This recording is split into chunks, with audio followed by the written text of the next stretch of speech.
If you're a Christian, you probably go to church at least twice a week, right? But have you ever wondered, where does all that church money actually come from? Well, in today's video, we're going to expose the business side of the church and reveal how some bad actors use it to take money from people.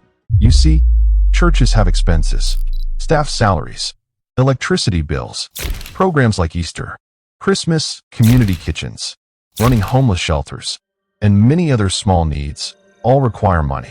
Churches have multiple ways to earn this money. The first, and probably the most well-known, is offerings and donations. During prayer time, people are encouraged to give according to their ability. In many churches, it's even taught that you should donate 10% of your income. This is called biblical tithing. In some services, you'll even see the collection plate being passed around so people can give. But not everyone agrees. Russell Earl Kelly, an American theologian and author, challenges the traditional teaching of tithing. He says giving 10% to the church is not a Christian obligation today. On the other hand, Pastor Conrad Mbewu from Zimbabwe says tithing began as giving 1/10 of one's income to support religious ministers long before Mosaic law. So he believes supporting pastors through regular giving is simply a continuation of the biblical principle of tithing. What do you think about this? Let me know in the comments. Another way churches earn money is through fundraising events.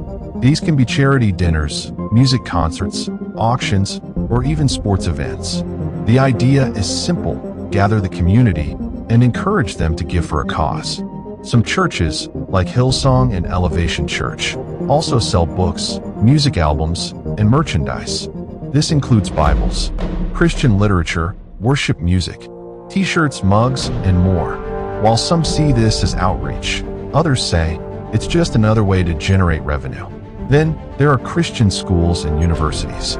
For example, Liberty University in Virginia and Oral Roberts University in Oklahoma are both linked to large church networks. These schools not only teach academics, but also Christian values. But fees from them can be a significant source of income. Another way churches make money, and perhaps the most talked about method, is real estate. Picture this: a church with an extra building, a large hall, or an open ground that sits completely empty during the weekdays. They rent it out for weddings, conferences, exhibitions, and school functions. Some churches even rent out their parking spaces on days other than Sunday, especially in busy city centers. And large churches often use their funds to build shopping complexes, apartments, or office spaces, then lease them out. This income goes back into their operations, missions, and charity programs. They rent out their auditoriums for these as well. And in high footfall areas, this can be highly profitable. Historian Diana Butler Bass writes that in America, after 2020, many churches, in order to ensure their survival, adopted what's called the redevelopment model, where prime location property is converted into hotels, apartments, or co-working spaces to generate income. But historian Kate Bowler offers another perspective. She says some churches, through real estate investment and seminars, present financial prosperity as a blessing from God. And that is a problem, she argues, because these seminars often emphasize expensive possessions, like high-value properties, which can push people toward overconsumption and risky financial decisions. Comment down your thoughts. I really want to know what you think about this. And in today's world, there's media monetization. Churches like Life Church and Saddleback Church run YouTube channels, podcasts, and TV broadcasts. Views, ads, and sponsorships can bring in a surprising amount of money. In short, the church has many revenue streams. But whether these are used purely for ministry or for personal gain depends entirely on the leadership and accountability of that church.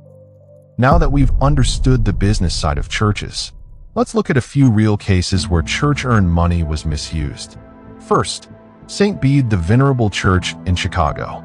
Here, a priest named Reverend Brian Lasowski quietly embezzled more than $1 million over a period of 5 years. No one noticed until he resigned, and suddenly, church contributions went up dramatically, revealing just how much was being siphoned away. It's a striking example of how a lack of oversight and blind trust in those handling the money can open the door to massive fraud. Second, St. Stanislaus Parish Church in Indiana. Its pastor, Reverend Ignacio Medina, transferred $300,000 from church funds into his own personal and family accounts. Over nearly a decade, when the truth came out, a church court fined him $26,000 and ordered him to repay the full amount. The case even drew the attention of the FBI. These stories are not just about money, they're about trust. When a church's finances are mismanaged, it's not only funds that are lost, but also the faith of the people who gave, believing their money would serve God's work. It's a reminder that transparency and accountability aren't just good practices, they're moral responsibilities. So yes, the church is first and foremost a spiritual institution. But money is a practical reality it cannot escape. The real question is, how do we make sure that money is truly being used for God's work and not for personal gain? Because at the end of the day, it's not just about how much we give, it's about how faithfully and transparently it's used.